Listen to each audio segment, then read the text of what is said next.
Bismillahirrahmanirrahim. Assalamu alaikum. Today we are here with another lecture of comparative politics. This is lecture number 3 of the comparative politics. Let's move forward. Institution. Importance of institution in the comparative politics. So much of the most recent comparative politics focuses on the attitudes and behaviors of the individual, how they vote, their political values, political culture, the way in which they engage in politics. At the same time, we shouldn't lose the sight of the great influence and importance of the institution. The structure of the government that distinguish federal and unitary system, presidential and parliamentary system, pluralist and corporatist system, and so on. So, the institution or the structure of the institution in a state is very important while we are talking about the comparative politics. Whenever we are talking about the comparative politics, we have to focus we have to focus on the attitudes and behaviors of the individual, that what are the attitudes and behaviors of the individuals of one state, and what are the as compared to what are the behaviors and attitudes of individuals of another state. So we need to compare this. Then how the one state vote, how the other state vote, what are the political values of one state, what are the political values of other state, what is the political culture that has been following in the one state, and what is the political culture that is to be followed in another state, the ways in which they engage in politics. At the same time, we shouldn't of the great influence and importance of the institution. The structure of the government that distinguish federal and unitary system, like ultimately what is the structure of the government in one state, if it is a federal form of government or a unitary form of government. What is a federal form of government? A federal form of government is the government where basically the powers are ultimately divided between and the states, or we can say the between federal and unitary form of government. All the powers are invested to the center, and the center, which basically like all the decisions are basically centralized in the state. Then there's presidential form of government and parliamentary form of government. In presidential form of government, the president is the one who has all the powers. In parliamentary form of government, the power is basically distributed between the president and the prime minister, and ultimately prime minister work with the parliament, that is national assembly, that is upper house or lower house.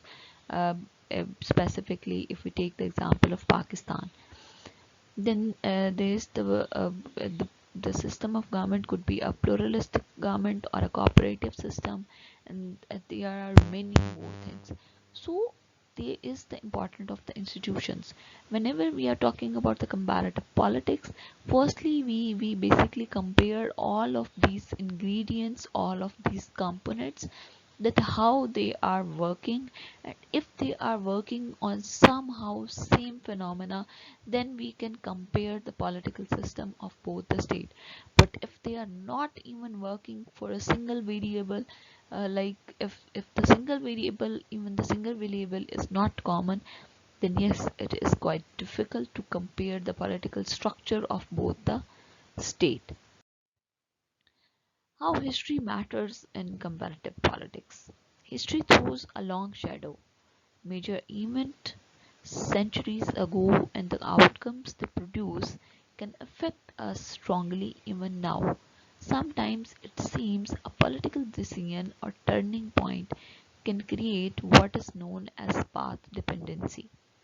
For example, if we wanted to compare the political structure of Pakistan and India, yes, we can ultimately do this.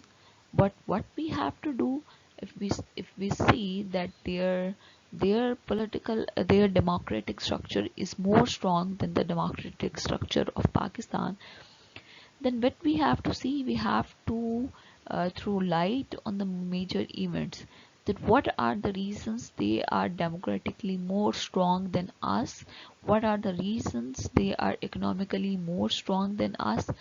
Is it because the war between both of us countries, they have more resources, so they have coped up with the situations of the war, but we were less financially strong, so we were not able to cope up with that particular thing, and all of these things.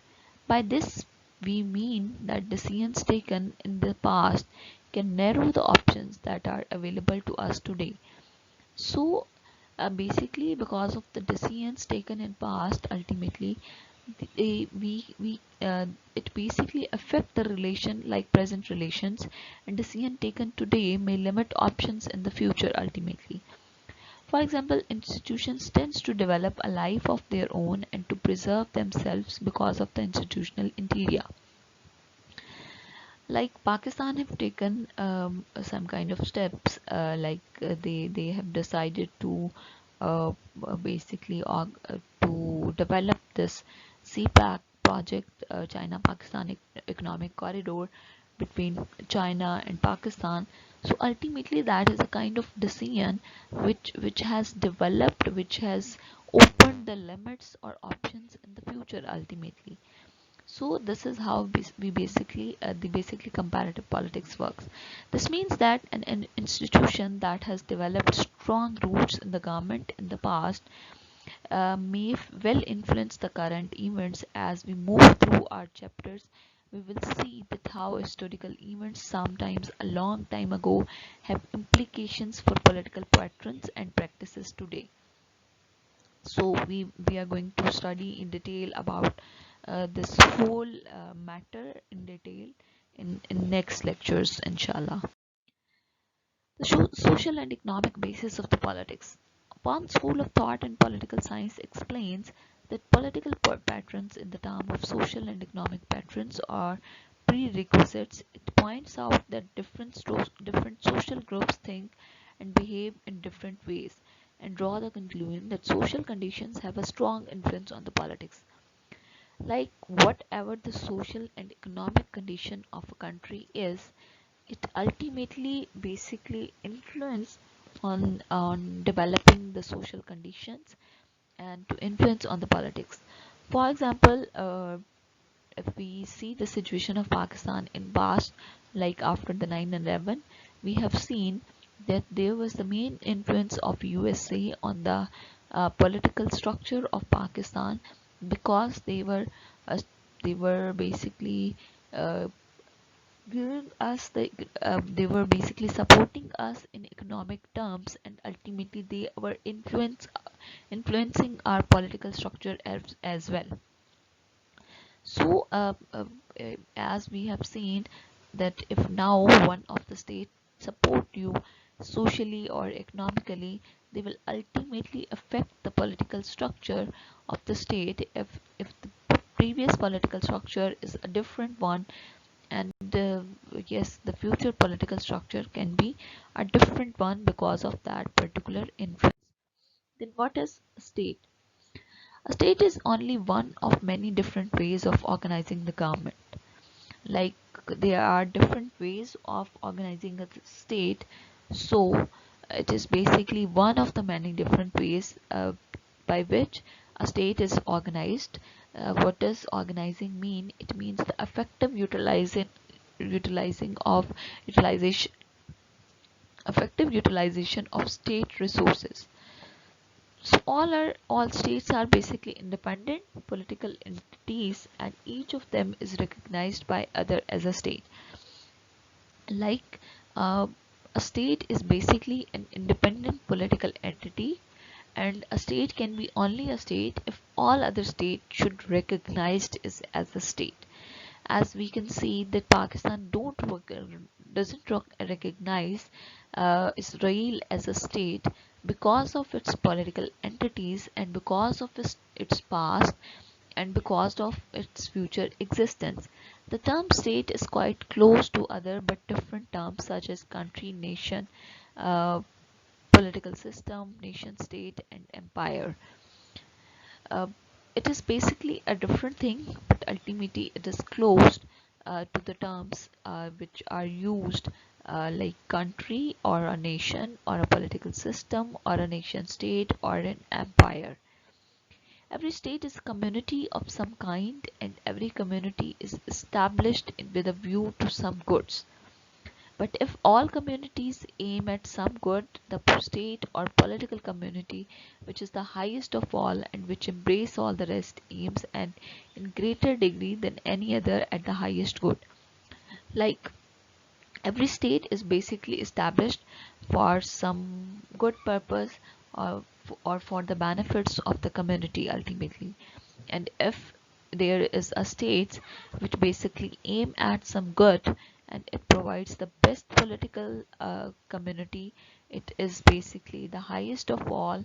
It basically embraces the rest of the communities, the rest of the states, and it is in a better situation than any other state, then yes, that is the best form of a state.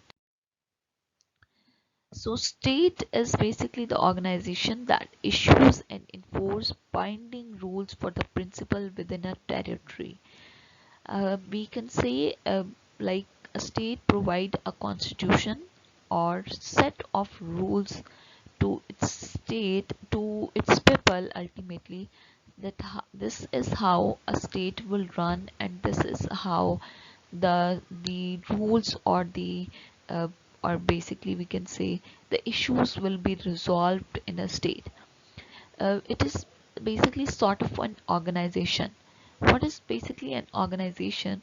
Where there is a hierarchical structure, like there will be a president, or there will be any kind of governmental structure, where which will be responsible to resolve the issues, and the state organization will be responsible to basically influence the rules which are established by the state, or which are basically uh, maintained by the state.